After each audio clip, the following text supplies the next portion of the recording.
President Obama voiced new concerns about the Syrian war and the alleged use of chemical weapons to Russian President Putin today.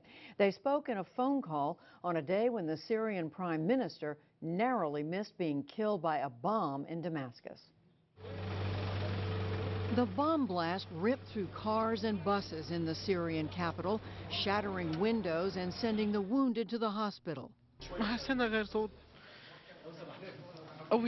I just heard a very loud sound. I didn't look around. I tried opening a door, but it wouldn't open. My uncle, a professor at the university, died beside me. State TV said Prime Minister Wael al-Halqi, the intended target, was unhurt. He was later seen presiding over a meeting of economic advisors without any indication of when the footage was shot. And in recorded comments, Halqi mentioned today's date, but not the bombing. Instead, the state news agency quoted him as saying it shows the rebels are bankrupt. There have been other high-profile attacks in Damascus in the last year. Today's came amid rising tensions on a different front. U.S. claims that the Syrian regime twice likely deployed chemical weapons in recent weeks. It's going to become a failed state by the end of the year. It's fracturing along sectarian ethnic lines. It's going to be al-qaeda safe haven.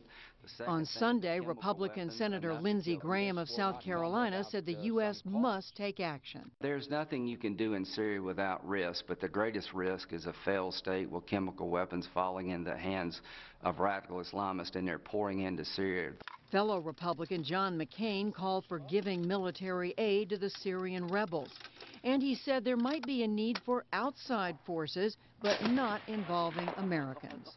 We have to, as an international group, plan and be ready operationally, not just plan, but be ready operationally to go in and secure those areas.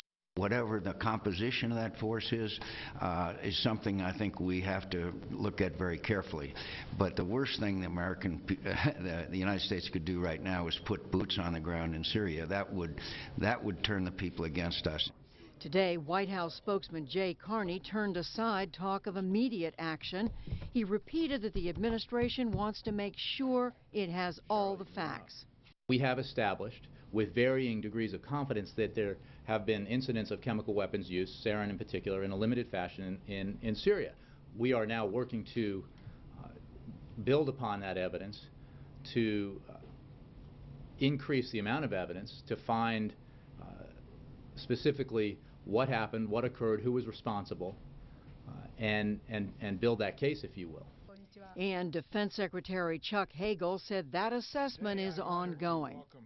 Meanwhile, the civil war in Syria continues, with more than 70,000 dead and nearly 1.5 million Syrian refugees in surrounding countries. So what should the U.S. do about the war in Syria? We get two views.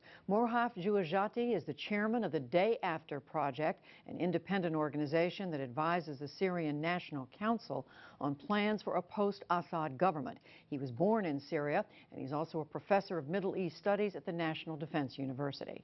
And Joshua Landis is director of the Center for Middle East Studies at the University of Oklahoma. He also runs the website Syria Comment. To both of you, welcome to the NewsHour. Let me turn to you first, though, Murhaf Jouejati. Before we talk about what the United States should do, let's look at whether the U.S. should go in. Are you convinced that at this point there's enough evidence to warrant further U.S. involvement? I think there's overwhelming evidence. There is overwhelming evidence, take away the chemical weapons that we are recently talking about. There is overwhelming evidence that this dictator is out to kill as many Syrian opponents of his regime as possible. We are now into the second year. There are over 80,000 people that have been killed. There are about 5 million Syrians who are displaced. That's a quarter of the population. And so, yes. So on moral grounds, are you saying? It is not only on moral grounds, on strategic grounds as well. It is in the national interest of the United States to break that axis, that alliance between Iran, the Assad regime, and Hezbollah. So both in terms of American values and the American national interest, I think the U.S. should do more than it is doing. Joshua Landis, both for moral reasons and, as we heard him say, in the national interest. I don't think America should get tangled up in this. I don't believe that third time's a charm. This is a national civil war that Syria has slipped into. It's an ethnic and sectarian war, and America cannot solve it. We cannot stop this process. Syrians are going to have to come out the other end of this process and find out what kind of nation they want to be. Everybody's blaming Obama for saying he's not a leader, he's not going in, that it's America's fault for not intervening immediately, and that's why it's radicalized. But in Iraq, we intervened, and in 3 short weeks, we destroyed Saddam Hussein's regime, we rotor-rooted the military, and we dissolved the Ba'ath Party.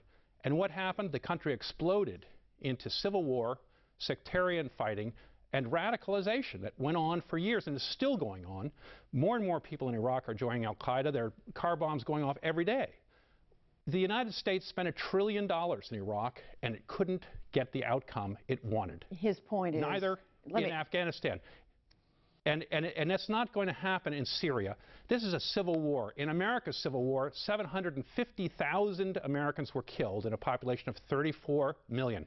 Syria's 24 million, 100,000 have been killed so far. Let me bring it back to... This process cannot be solved by an outside power. He's basically saying the U.S. cannot fix this. And he's basically wrong. One, this is not a civil war, this is a national uprising against almost half a century of dictatorship. The United States can help solve this by assisting this free and democratic movement that has risen in Syria. In order to level the playing field, the regime of Assad is being supported by Iran and Hezbollah and Iraq. And the rebels have next to nothing. Now, if the situation continues without U.S. assistance, what we have is the infiltration of radical elements into Syria. And should these radical elements be victorious, they will be in control of chemical weapons at the heart of the Middle East. Joshua Landis, it is the case that in the last few weeks and longer, we've seen the infiltration by al-Qaeda and by these Islamist groups into the opposition. Look, at an American no-fly zone is not going to stop al-Qaeda from infiltrating. In the northeast, where al-Qaeda is most active, the Assad regime pulled out within the first months. It's been hardly active. American no-fly zone would not stop them. They are crawling all over Iraq. Now they have got into Syria. Only American boots on the ground going after al-Qaeda is going to stop them.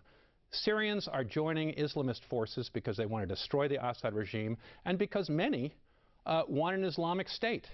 And this is not something that America can stop. We've tried to go into Afghanistan and stop Afghanis from being Islamists, and we want them to be more secular. It's failed. Murhaf, Jouejati, let's talk about what the U.S. would do if it did go in. I mean, Joshua Landis is arguing, and nobody's arguing for boots on the ground, but what about the no-fly zone? Nobody's arguing for boots on the ground, and the Syrian opposition does not want American or any other boots on the ground.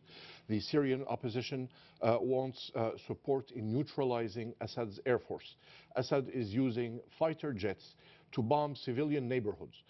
He is using Scud missiles to bomb the same civilian neighborhoods. So what could the U.S. do? The U.S. could give air cover.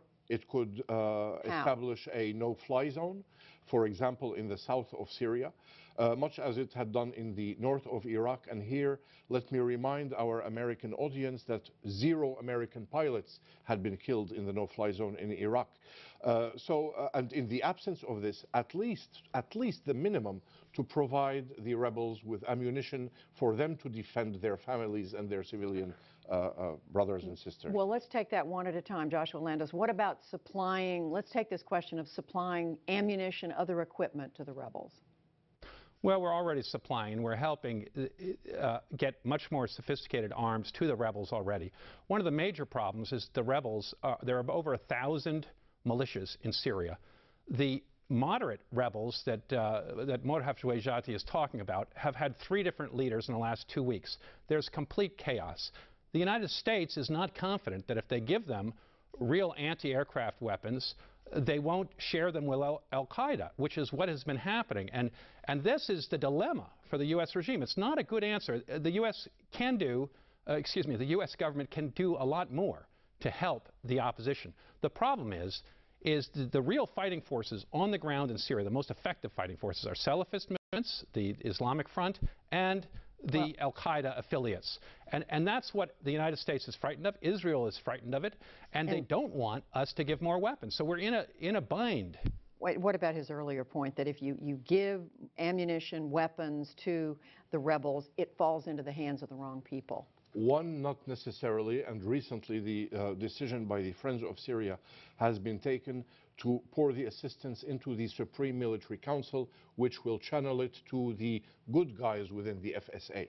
You're saying you can make a distinction? Absolutely, and the U.S. has vetted the FSA and knows who the good guys are and who the bad guys are. I want to go back also to an earlier point. I don't know why Professor Landis wants to equate Syria with Iraq. In Iraq, it was a foreign intervention. In Syria, this is again a national uprising against dictatorship. And there are civilians that are dying to the rate of 150 per day. And the longer we wait, the longer the radicals and the Islamists are going to jump in. The longer we wait, the worse it's going to be, not only for Syrians, but also for the region and the United States. Joshua Landis? Look, the average cost of Iraq and Afghanistan for each American household has been about $40,000 of debt for every American household. $1 trillion in Iraq, $1 trillion in Afghanistan. We hardly changed the outcome in those two countries. We did change it because we spent $1,000. We've spent $250 million in Syria so far, almost nothing. We could pour in a number more $1 billion. But the question is, what kind of outcome are we going to get? This is a civil war, and it's pitting two different sectarian groups against each other. And the United States, if they get in and get a Sunni Arab win over the minorities, which is what Murhaf is calling for, in a sense, there could be ethnic cleansing. There's going to be a lot of other, there's going to be a lot of things that go on that we didn't plan for, as has happened in other countries.